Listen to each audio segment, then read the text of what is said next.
বিধায়ক অনুপ সাহার উদ্যোগে খয়রাশোলে একটি গাছ মায়ের নামে কর্মসূচিতে চারা গাছ বিতরণ। বিশ্ব উষ্ণায়নের ভয়াবহ প্রভাব থেকে মুক্তি পেতে এবং প্রকৃতির ভারসাম্য বজায় রাখতে খয়রাশোলে একটি গাছ মায়ের নামে কর্মসূচির আওতায় চারা গাছ বিতরণ করা হলো। রবিবার দুবরাজপুর বিধানসভার বিধায়ক অনুপ কুমার সাহার উদ্যোগে খয়রাশোল বাসস্ট্যান্ড এলাকায় পথচলতি মানুষের হাতে বিভিন্ন ফল জাতীয় 500 চারা গাছ তুলে দেওয়া হয়। এই উদ্যোগের উদ্দেশ্য সম্পর্কে বিধায়ক অনুপ কুমার সাহা জানান, বিশ্ব উষ্ণায়ন, অনাবৃষ্টি এবং প্রাকৃতিক ভারসাম্য বজায় রাখার জন্য বেশি করে গাছ লাগানো অত্যন্ত জরুরি।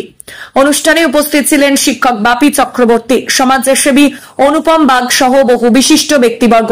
এই উদ্যোগের মাধ্যমে এলাকাবাসীদের গাছ লাগানোর প্রতি উৎসাহিত করা হয়েছে এবং প্রাকৃতিক পরিবেশ সংরক্ষণে সক্রিয়ভাবে অংশ নেওয়ার আহ্বান জানানো হয়েছে।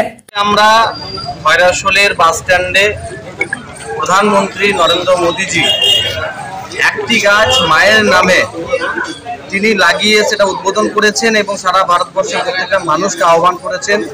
সেই কর্মসূচিরই অংশস্বরূপ খয়রাশোলে আমরা যারা পথ চলতি মানুষ আছেন তাদের হাতে একটি গাছ ফল বৃক্ষ আমরা তুলে দিলাম এবং তাদেরকে আহ্বান করলাম তারা যেন মাকে যেমনভাবে আমরা ভালোবাসি ঠিক একইভাবে গাছটিকেও মায়ের সমান ভেবে তার যত্ন নিয়ে তাকে বড় করা, তার যত্ন নেওয়ার সেই কাজ যাতে আমরা করি, তাহলে আমাদের মোদিজির যে আহ্বান করেছে সেই আহ্বানে আমরা প্রত্যেকে এই গাছ লাগানোর কাজ করে আমরা সার্থক করতে পারবো।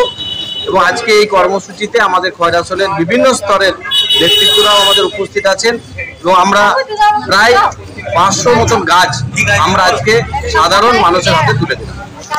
শেখ রিয়াজউদ্দিনের রিপোর্ট, জনকণ্ঠ টিভি নিউজ।